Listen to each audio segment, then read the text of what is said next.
था कि किस तरीके से जो है वो पाइथन में क्लास जो है वो क्रिएट करते हैं, ठीक है, और क्या होता है एक्चुअली में क्लास, ठीक है, और किस तरीके से जो है वो क्लास को बनाते हैं, और पाइथन में जो है वो कितने टाइप्स के जो है वो वेरिएबल्स होते हैं, जो है उसका एक जो है वो बेसिक इंट्रोडक्शन जो है बतलाया गया था। Simple instance variable, static variable, local variable, तीन तरह के वेरिएबल जो है वो पाइथन उप प्रोग्रामिंग में होते हैं। उप्स उप्स पाइथन उप्स में जो है वो ये तीन तरह के वेरिएबल्स होते हैं। नॉर्मल फंक्शनल प्रोग्रामिंग में सिर्फ दो तरह के वेरिएबल्स होते हैं। एक जो होता है वो उसको बोलते हैं हम लोग ग्लोबल वेरिएबल, दूसरा जो होता है उसको बोलते हैं हम लोग लोकल वेरिएबल, ठीक है। किस तरीके से जो है हम लोग क्लास को क्रिएट करेंगे पाइथन में, ठीक है, वो भी जो है वो कवर किया गया था। किस तरीके से जो क्लास को हम लोग बनाएंगे पाइथन में वो जो है वो बतलाया गया था, ठीक है। और किस तरीके से जो है वो हम लोग इसमें रेफरेंस वेरिएबल जो है वो बनाएंगे, यानी ऑब्जेक्ट किस तरीके से जो है वो क्लास का हम लोग बनाएंगे और किस तरीके से हम लोग एक्सेस करते हैं, वो सारा कुछ जो है वो कवर किया गया था, ठीक है। जिसमें यहाँ पर आप देखो कि ये क्लास है, क्लास क्लास किस तरीके से बनाते हैं, उसका क्या स्ट्रक्चर होता है, क्या सिंटेक्स होता है, वो सारा कुछ जो है वो इसमें कवर किया गया था, ठीक है। क्लास के अंदर जो है वो बहुत सारी चीजें होती हैं। सबसे नंबर वन जो होता है वो डॉक्यूमेंटेशन होता है। Documentation of the class.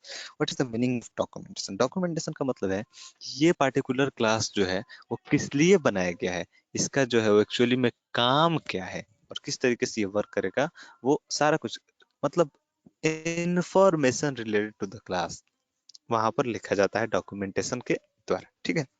तो ये जो है ये मैंडेटरी नहीं, ये ऑप्शनल है। हम लोग लिख भी सकते हैं और नहीं भी लिख सकते हैं।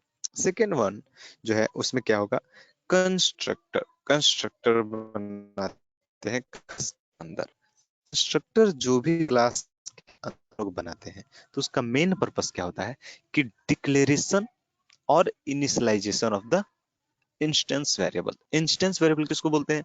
जो कि क्लास के अंदर वेरिएबल रहता है, जो कि सारे ऑब्जेक्ट के लिए अलग अलग रहता है, उसको हम लोग क्या बोलते हैं? इंस्टेंस वेरिएबल बोलते हैं, इंस्टेंस वेरिएबल बोलते हैं, ठीक है। तो इंस्टेंस वेरिएबल जो है वो क्या रहता है, इंस्टेंस वेरिएबल जो है लोग भी बनाएंगे सर तो आपकी उसको वॉइस ब्रेक इनिशियलाइज हो करने रही है। की जरूरत पड़ती है, उसको इनिशियलाइज।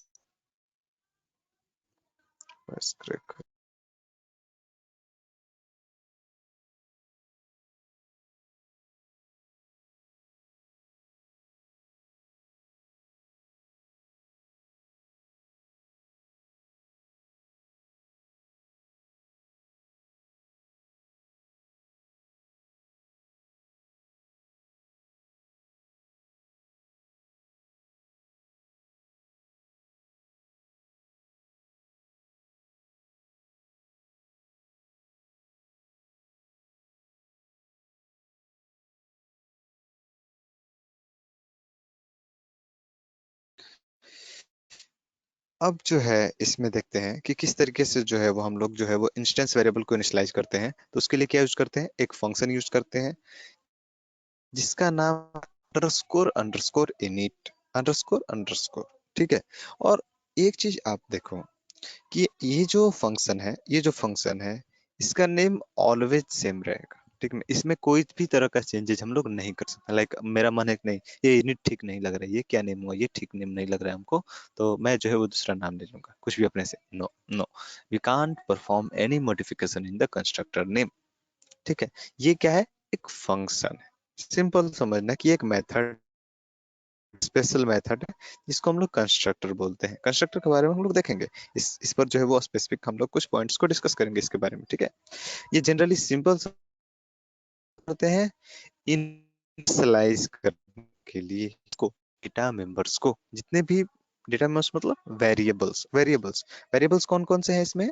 नेम है, कोड है, सैलरी है। सेल्फ को भी नहीं देखना है। सेल्फ का मतलब क्या है, सेल्फ बतलाए थे पिछले सेशन में भी, वो जो है एक पॉइंटर होता है जो कि रिप्रेजेंट करता है किसको, करेंट ऑब्जेक्ट को।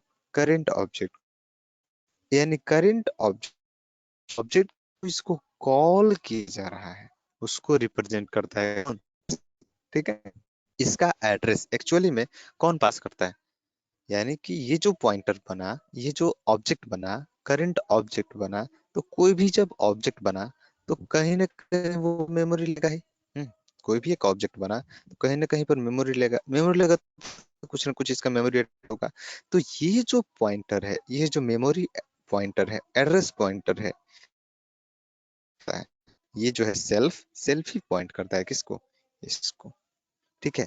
और ये कौन करता है, सेल्फ में वैल्यू कौन डालता है, इस सेल्फ में जो है वो वैल्यू डालता है पीवीएम।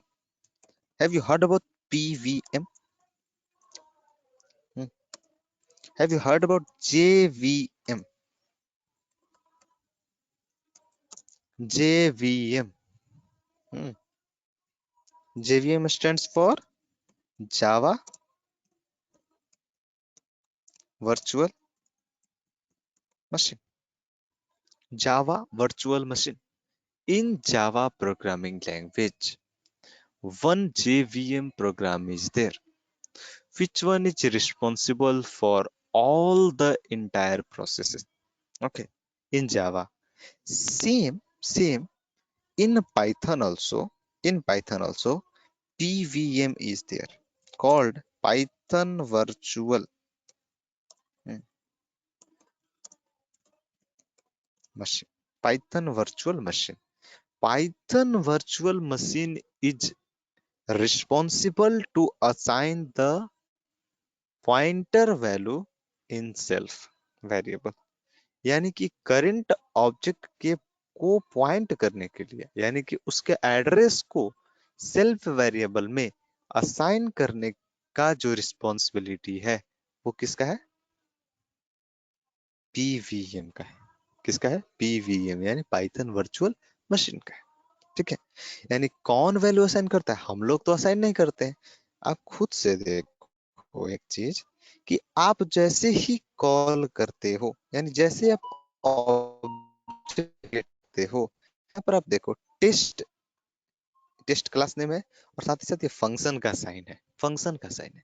इसका मतलब है ऑब्जेक्ट क्रिएट हो गया, उस क्लास का ऑब्जेक्ट क्रिएट हो गया। तो ऑब्जेक्ट यहाँ पर क्रिएट हुआ, तो यहाँ से कुछ हम वैल्यू पास कर रहे हैं क्या यहाँ पर, आप खुद देखो। नहीं, वैल्यू पास हम लोग नहीं कर रहे हैं। फिर इसमें वैल्यू कौन असाइन कर रहा है, पीवीएम असाइन कर रहा है। यानी कोई तो है जो कि वैल्यू असाइन कर रहा है सेल्फ के अंदर, करंट ऑब्जेक्ट का। वो कौन असाइन कर रहा है, PVM, Python virtual machine assign करता है। ठीक है। जैसे आगे आगे हम लोग देखेंगे कि हम लोग कैसे किस तरीके से जो है इसको और भी मैनिपुलेट कर सकते हैं, और अच्छे तरीके से और भी समझने की कोशिश करते हैं। तो सिंपल है यहाँ पर कि इनिट जो फंक्शन है, ये जो इनिट है वो किस लिए यूज किया जाता है, इनिशियलाइज करने के लिए। किसको, डेटा मेंबर्स को इनिशियलाइज करने के लिए यूज किया जाता है, किसका, इनिट का। ठीक है। सेल्फ वेरिएबल के बारे में हम लोग देख लिए हैं। Self is used for representing the current object. Representing the current object, current object का मतलब क्या है, कि जिस ऑब्जेक्ट के थ्रू क्लास के मेंबर फंक्शंस को, क्लास के मेंबर फंक्शन या फिर मेंबर मेथड, जिसको हम लोग बोलते हैं मेथड को कॉल किया जाता है, उसी करंट ऑब्जेक्ट को रिप्रेजेंट करता है कौन, सेल्फ। ठीक है। Next next about the init method. अब थोड़ा सा देख लेते हैं इनिट मेथड के बारे में, इसके बारे में देख लेते हैं।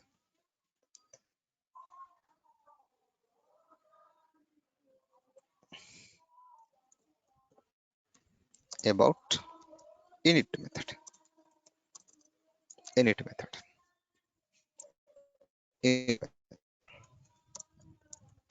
it is a special type of, it is a special type of member function, member function, या फिर बोल सकते हैं इसको सीधे method, which is used to declare, साथ ही साथ डिक्लेयर या initialise, initialise the data member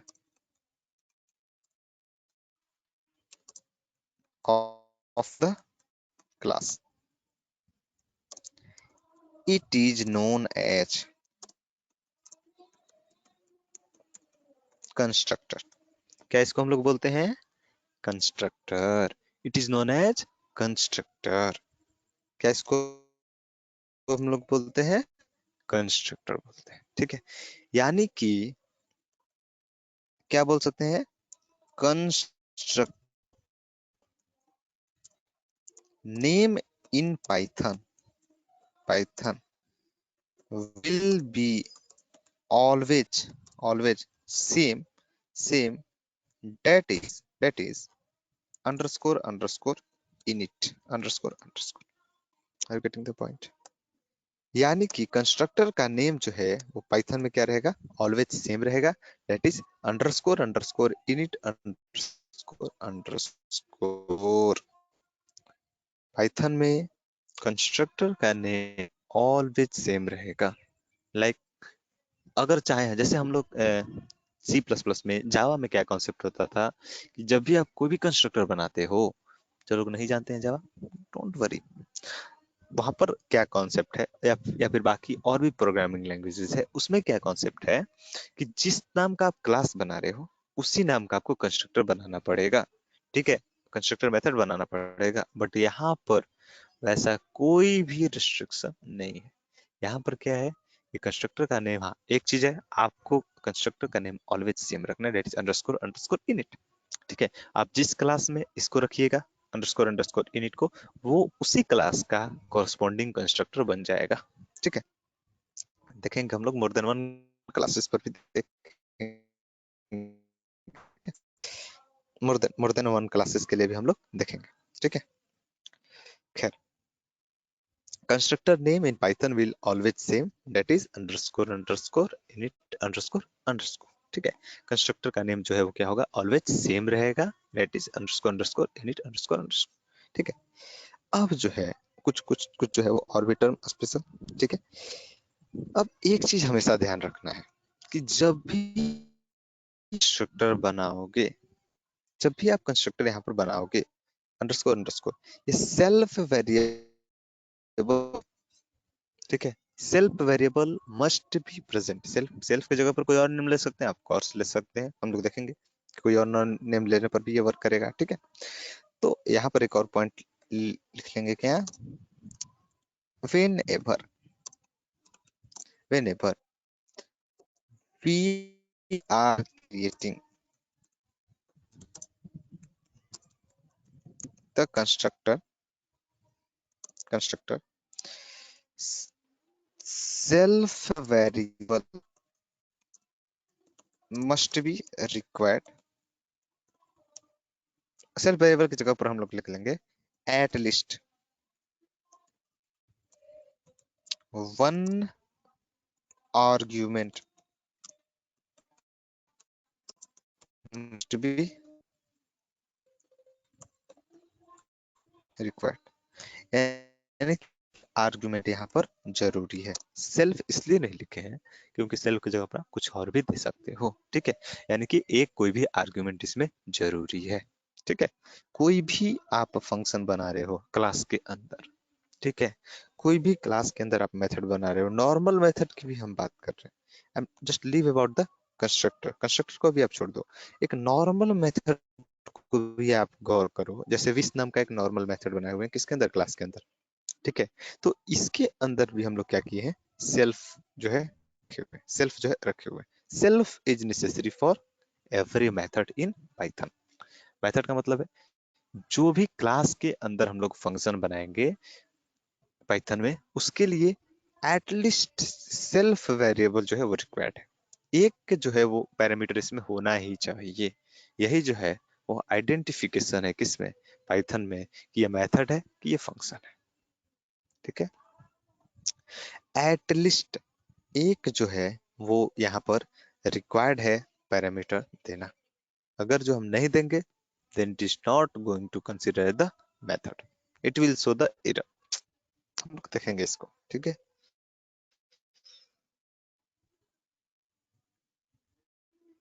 ठीक है, whenever we are creating the constructor at least one argument must be required। एक आर्गुमेंट यहाँ पर रिक्वायर्ड है देना। एटलीस्ट एक आर्गुमेंट इसमें होना ही चाहिए। Any doubt up to it?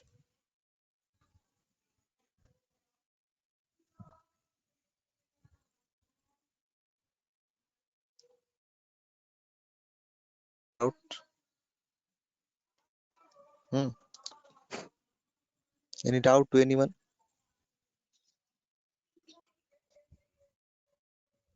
Respond.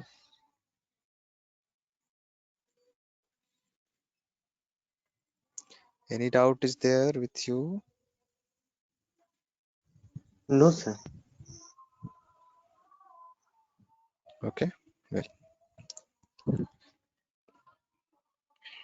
if you are not able to unmute, kindly message. Okay. If you have any technical issue like you are not able to unmute the mic or something, you have to message in chat box. Okay. Then I will do the control. Okay. Whenever we are creating the constructor, at least one argument is required. अब देखिए एक चीज क्या है, next point क्या है, next point क्या है कि जब भी हम ऑब्जेक्ट बनाते हैं, जब भी हम लोग ऑब्जेक्ट क्रिएट करेंगे पाइथन में किसी भी क्लास का, उसी टाइम जो है वो कंस्ट्रक्टर इन्वोक होगा। इन्वोक का मतलब कॉल होगा, यानी कि कंस्ट्रक्टर कितने बार कॉल होता है? सिर्फ और सिर्फ एक बार। यानी कि constructor will be called once only when object will be created। जैसे ही ऑब्जेक्ट, उसी टाइम जो है वो क्या होता है? कंस्ट्रक्टर कॉल होता है। ऑब्जेक्ट क्रिएट होने से पहले कंस्ट्रक्टर कॉल नहीं होता है। जैसे ही as object is created, constructor will call.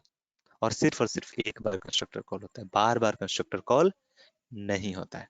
I have one more doubt sir. What is my doubt sir? Can I call the constructor more than one times or not? Can I call the constructor more than one times or not? Respond. Can I called? I have guessed out here. No, sir. Can I called? Can I called constructor more than one times or not?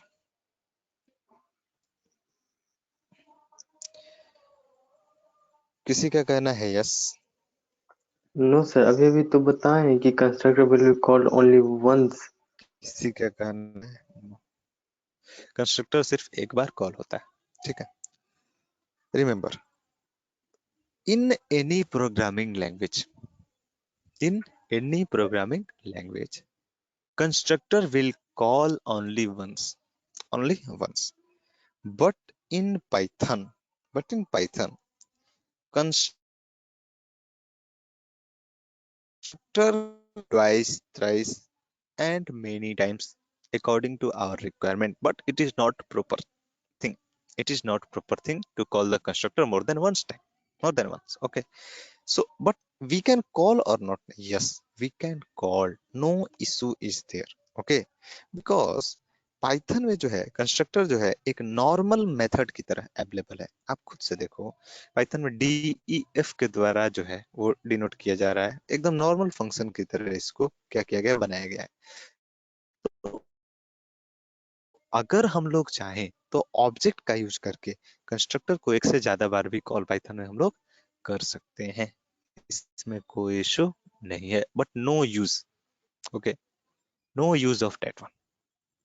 Okay, generally उसका use नहीं किया जाता है। ठीक है, अगर चाहे तो हम लोग कर सकते हैं, बिल्कुल कर सकते हैं, कोई इशू नहीं।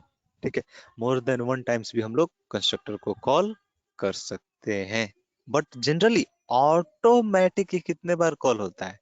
okay, constructor will call once only when object will be created। जैसे ही ऑब्जेक्ट क्रिएट होता है, सिर्फ एक बार जो है वो कंस्ट्रक्टर क्या होता है? कॉल होता है। एक से ज्यादा बार कंस्ट्रक्टर कॉल नहीं होता है, और ये ऑटोमेटिकली कॉल होता है, ठीक है, ये ऑटोमेटिकली कॉल होता है, ठीक है। It constructor will call once only when constructor will created automatically,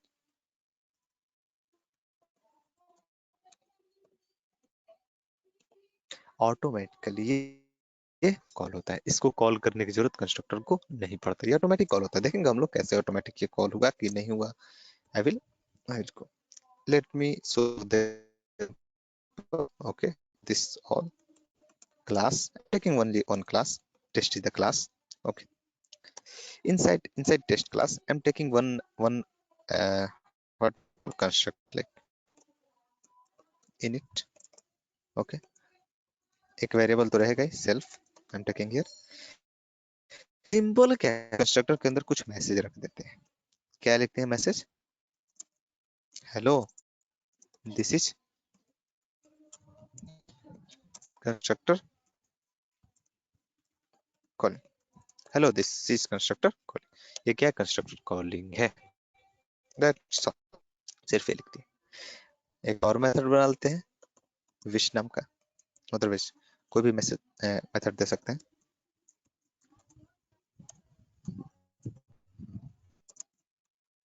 hello this is wish method, that's all.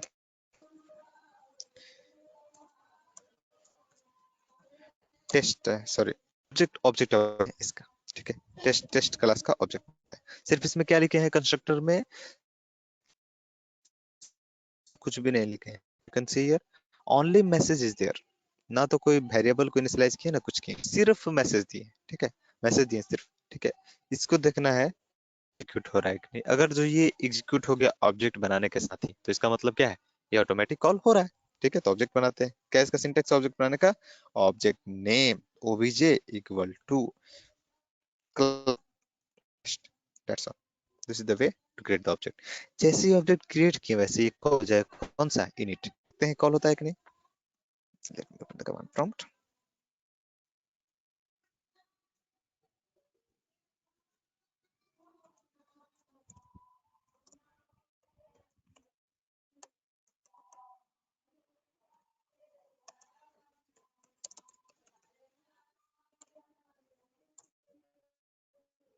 Hello this is constructor calling.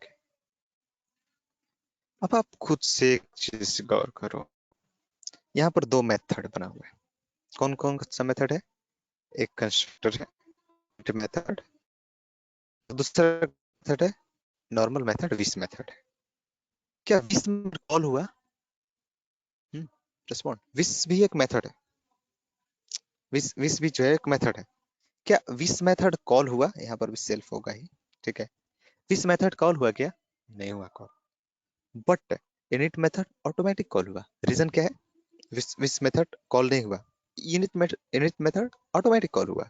इसका मतलब क्या है, इसका मतलब ये है कि कंस्ट्रक्टर जो है वो से ये ऑब्जेक्ट हम लोग क्रिएट करते हैं, जबकि नॉर्मल मेथड है उसको एक्सप्लिसिटली हम लोग को कॉल करना पड़ेगा। सिर्फ कंस्ट्रक्टर कॉल हुआ, सिर्फ कंस्ट्रक्टर कॉल हुआ, रेस्ट मेथड नहीं कॉल हुआ। अगर जो हम चाह रहे हैं विस को कॉल करना, तो इसके लिए फिर क्या लिखेंगे हम लोग, OBJ dot OBJ dot wish, then it will call, you can see it, then it will call, hello this is constructor, constructor भी कॉल हो रहा है, hello this is wish method.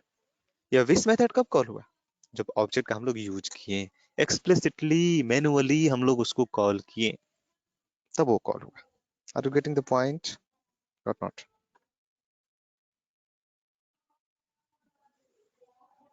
Clear है। Yes sir, yes sir, Ayush, Ankita, yes sir. Clear है सबको, okay, well next जो है वो कंस्ट्रक्टर के बारे में, सबसे सबसे खास बात है कंस्ट्रक्टर का, ये एक बार कॉल होता है और ये ऑटोमेटिक कॉल होता है, ठीक है। और कंस्ट्रक्टर में ये तो बतला ही दिए कि एटलीस्ट एक आर्गुमेंट आपको रखना ही है, एटलीस्ट एक आर्गुमेंट आपको कंस्ट्रक्टर में रखना ही है। At least creating constructor at least one argument must be required, यानी एक आर्गुमेंट यहाँ पर रिक्वायर्ड है किसमें, कंस्ट्रक्टर में। ठीक है। अब एक डाउट मेरा ये है, in every class constructor is required, it means mandatory or it is optional? Constructor is mandatory or optional? It is required to make constructor. Without constructor we can't create the object, we can't manipulate the class. Tell, this one is optional or mandatory? Class, inside class constructor is mandatory or optional? Respond. So respond something. Tell, yeah, either it is mandatory or optional. I'm not going to ask the reason. Optional. Don't worry. Optional. Optional. According to you, sir, this one is optional or mandatory? Means no idea, sir. Confusion. Yes, sir. No idea. Okay. Remember, in class, constructor is in class. Constructor is optional only. In class, constructor is optional only. It is not mandatory. It is not mandatory to we have to we must have to declare the constructor or we must have to define the constructor. No, no, not like that. ये हम लोग के ऊपर depend करता है, हम लोग चाहे तो नहीं भी दे सकते, क्या कर लेगा, नहीं देंगे, नहीं देंगे, डेट्स ऑल, काम खत्म, सिंपल है। नहीं दी तब भी तो विश फंक्शन कॉल होगा, कंस्ट्रक्टर नहीं है कोई बात नहीं है, सिर्फ विश फंक्शन कॉल होगा, विश मेथड कॉल होगा। Are getting the point? So constructor is optional only. If you want to write, then you can write, otherwise no require. Okay, अगर आप चाहते हो कि जो भी डेटा मेंबर है उसमें इनिशियली कोई वैल्यू आए, इनिशियली कोई वैल्यू आए, तो उसके लिए जो है वो लिखना जरूरी है, और लिखने की जरूरत नहीं है, कंस्ट्रक्टर को लिखने की जरूरत नहीं। Are you getting the point?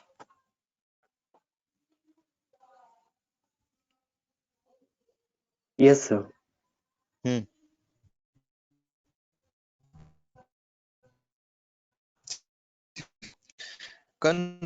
Purely okay, mandatory.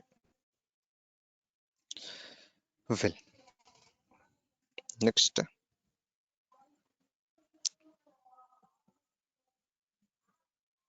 अब देख लेते हैं कि अब एक चीज देखो आप, अभी हम लोग कंस्ट्रक्टर बनाते हैं, जैसे वो कंस्ट्रक्टर बनाया हुआ है डीएफ,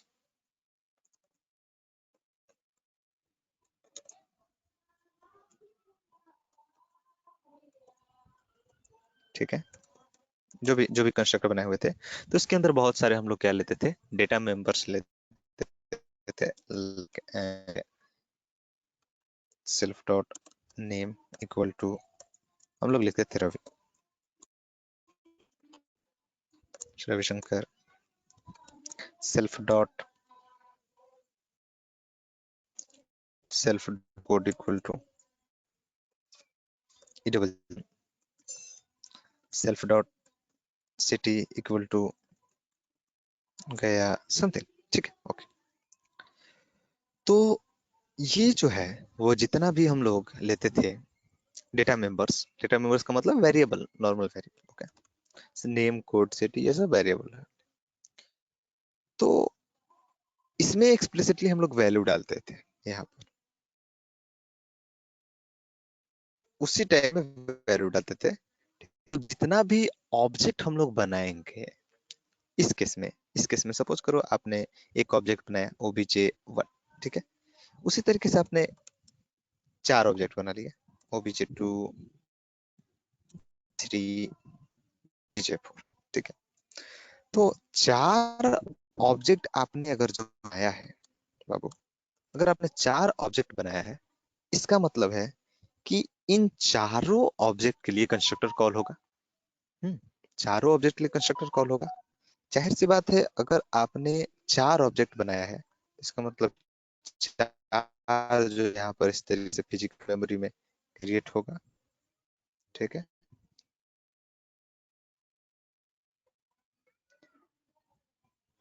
4 यहाँ पर क्रिएट होगा। ठीक है, इसको कंसिडर कर लेते हैं OBJ1, इसको कंसिडर कर लेते हैं OBJ2, इसको कंसिडर कर लेते हैं OBJ3, और इसको कंसिडर कर लेते हैं OBJ4। वेल, और ये चारों ऑब्जेक्ट के लिए ये 3 वेरिएबल रहेगा कि नहीं? नेम रहेगा, कोड रहेगा और सिटी रहेगा।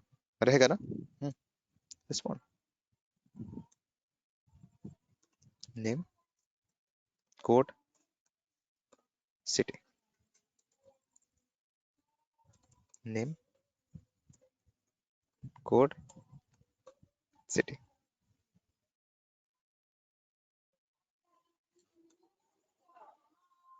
नेम, कोड, सिटी,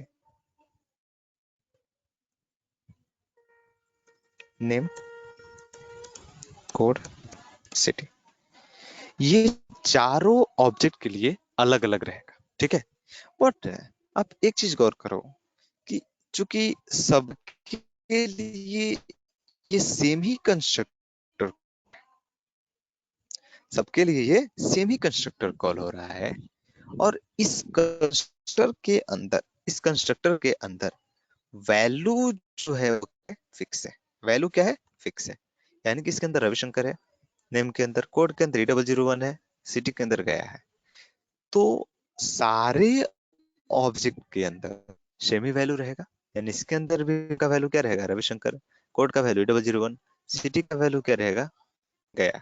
इसके अंदर भी नेम का वैल्यू रहेगा रविशंकर, कोड का वैल्यू 3001, सिटी का वैल्यू गया। सारे ऑब्जेक्ट के लिए सेम ही वैल्यू इनिशियलाइज हुआ या नहीं? Are you getting the point? Are you getting the point or not? सारे ऑब्जेक्ट के लिए सेम ही वैल्यू इनिशियलाइज हुआ। क्यों? क्योंकि फिक्स वैल्यू है। रविशंकर P001 गया, इस तरीके का है। Are you getting the point or not? Same value मतलब सर इस समझ में नहीं आ रहा है। सेम वैल्यू मतलब ये है, सेम सेम मतलब ये है कि यहाँ पर लिए हुए हो, पर यहाँ पर आप जो भी लिए हुए हो, जैसे नेम का वैल्यू क्या लिए हो? रविशंकर। कोड का वैल्यू 8001, सिटी का वैल्यू गया। ठीक है, तो ये तो हर एक ऑब्जेक्ट के लिए कॉल होगा कंस्ट्रक्टर। कंस्ट्रक्टर तो हर एक ऑब्जेक्ट के लिए होगा। तो हर एक, सपोज कीजिए ऑब्जेक्ट वन यहाँ पर क्रिएट हुआ, तो ऑब्जेक्ट वन के लिए यहाँ पर कॉल हुआ कंस्ट्रक्टर। तो ऑब्जेक्ट वन में नेम का वैल्यू क्या रहेगा? रविशंकर। कोड का वैल्यू 0001, सिटी का गया। ऑब्जेक्ट टू यहाँ पर बना, ऑब्जेक्ट टू के लिए भी कॉल होगा ये कंस्ट्रक्टर। तो नेम का वैल्यू क्या रहेगा? रविशंकर। कोड का वैल्यू 0001, सिटी का value Gaya. Are you getting the point? Yes sir. ठीक है, तो हर एक ऑब्जेक्ट में सेम ही वैल्यू यहाँ पर रहेगा, क्योंकि एक ही कंस्ट्रक्टर बना हुआ है, एक ही तरह का कंस्ट्रक्टर बना हुआ है। ठीक है, इसको हम लोग बोलते हैं डिफॉल्ट कंस्ट्रक्टर। हालांकि ठीक है, तो इस सब के लिए एक ही वैल्यू कॉल होगा, एक ही वैल्यू आएगा इसमें। ठीक है, हम क्या चाह रहे हैं? नहीं, ऑब्जेक्ट वन में कुछ अलग वैल्यू रहे, ऑब्जेक्ट टू का वैल्यू इनिशियलाइज कुछ अलग हो, ऑब्जेक्ट थ्री का वैल्यू इनिशियलाइज कुछ अलग हो, ऑब्जेक्ट फोर का वैल्यू इनिशियलाइज अलग हो, अलग अलग वैल्यू रहे। ठीक है, उस केस में हम लोग को क्या करना पड़ेगा? वो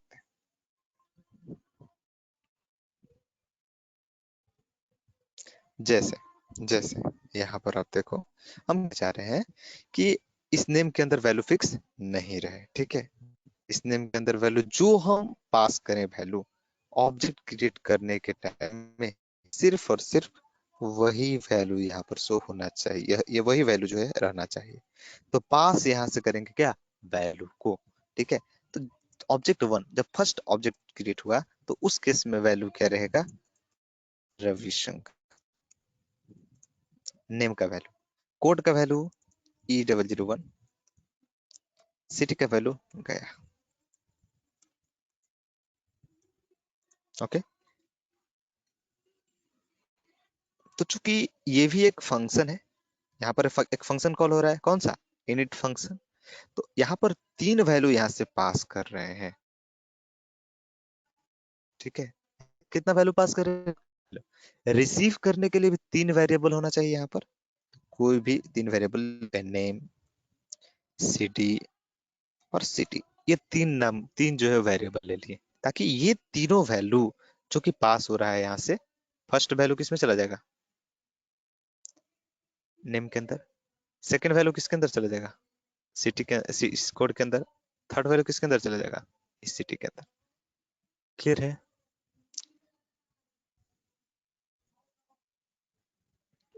हाँ क्लियर है।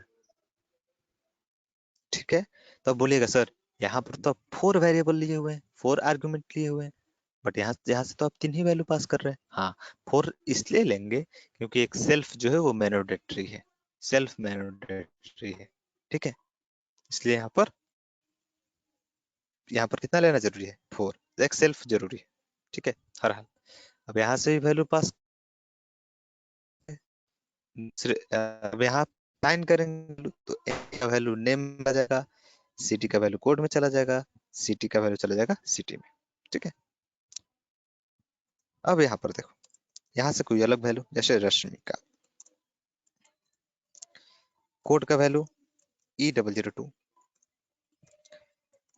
सिटी का वैल्यू रश्मि का मंडाना, कहाँ है इसका होम सिटी, ये इसका होम टाउन किधर है, don't know sir.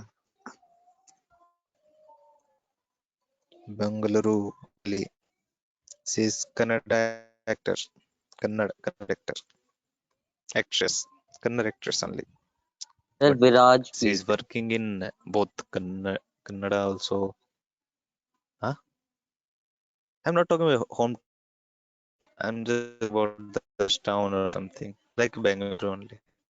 Or go for native. She is living in Bangalore only. She is living in Bangalore only, not in Hyderabad, not in Telangana. Only Bangalore. Okay. Next, Singh. What about Arijit Singh? I think everyone. Yes sir. What is the home singer. of Arijit Singh? Punjab, na? Singh, Punjab, ना, अरिजीत सिंह हो गया किधर का, बांग्ला है ना, बंगाल ना, I Kolkata. Also don't. Next one, Kumar Sanu. What about Kumar Sanu, yes.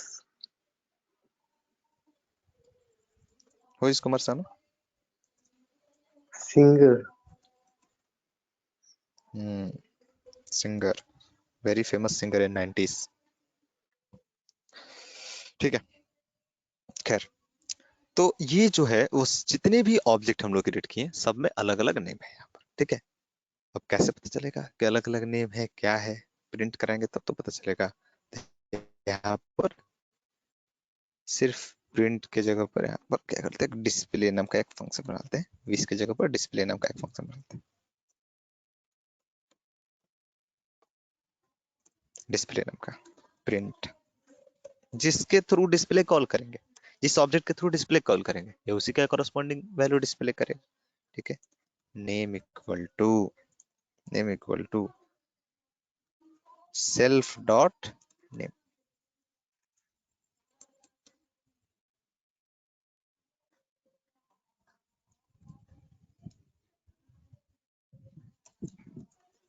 Code equal to self dot code cd city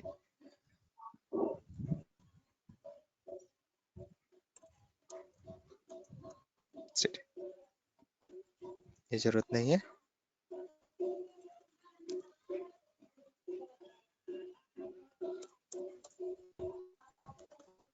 that's all, तीन ही value है पासवर्ड। तो यहाँ पर देख लिया जाए, तीन ऑब्जेक्ट क्रिएट हो गया, वैल्यू भी असाइन हो गया। अब कॉल किसको करेंगे हर एक ऑब्जेक्ट के थ्रू? डिस्प्ले को, obj1 dot display.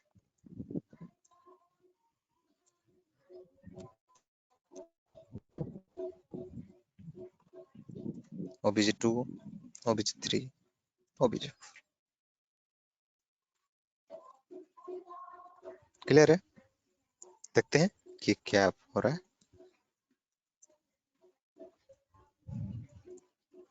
Are you getting the point? Object 1 के लिए, ऑब्जेक्ट 2 के लिए, ऑब्जेक्ट 3 के लिए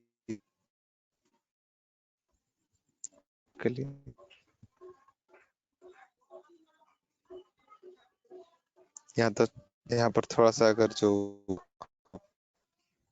बीच में एक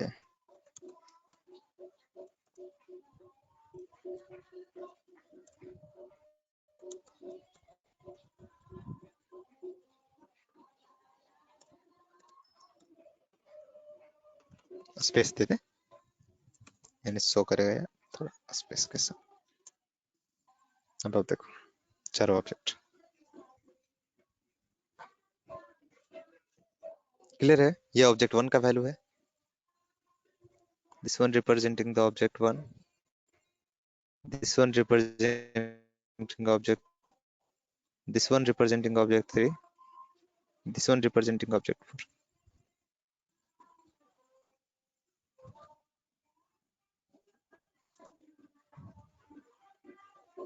क्लियर है या नहीं?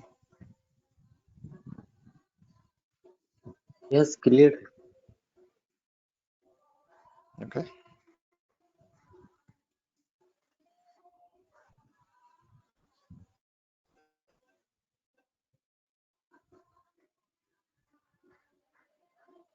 Ankita, is it clear or not to you? Hi Josh, is it yes sir clear okay? Okay, तो ये रहा आपका कि नंबर ऑफ ऑब्जेक्ट्स जो क्रिएट करेंगे और अलग अलग जो है वो हर एक ऑब्जेक्ट के लिए वैल्यू यहाँ पर हम लोग रख सकते हैं। ठीक है, मगर हाँ एक चीज आपको हमेशा ध्यान रखना है कि यहाँ से आप वैल्यू जितना भी पास करो, ठीक है, अगर यहाँ पर आपको एक एक्स्ट्रा जो है रखना पड़ेगा, क्या? पैरामीटर लिस्ट में वैल्यू। ठीक है, वेरिएबल यहाँ पर एक एक्स्ट्रा रखना पड़ेगा। क्यों? क्यों एक्स्ट्रा रखना पड़ेगा? क्योंकि एक तो करंट ऑब्जेक्ट को रिप्रेजेंट करने के लिए होता है, तो इसलिए उसको एक्स्ट्रा यहाँ पर रखना पड़ेगा। ठीक है, क्लियर है?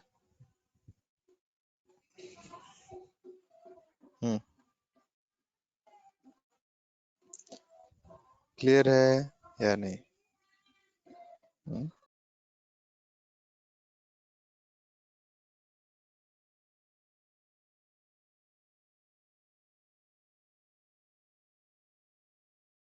ठीक है। हम्म,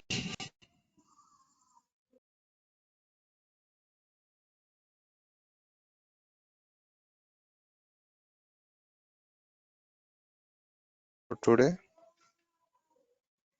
ओके, नेक्स्ट नेक्स्ट सेशन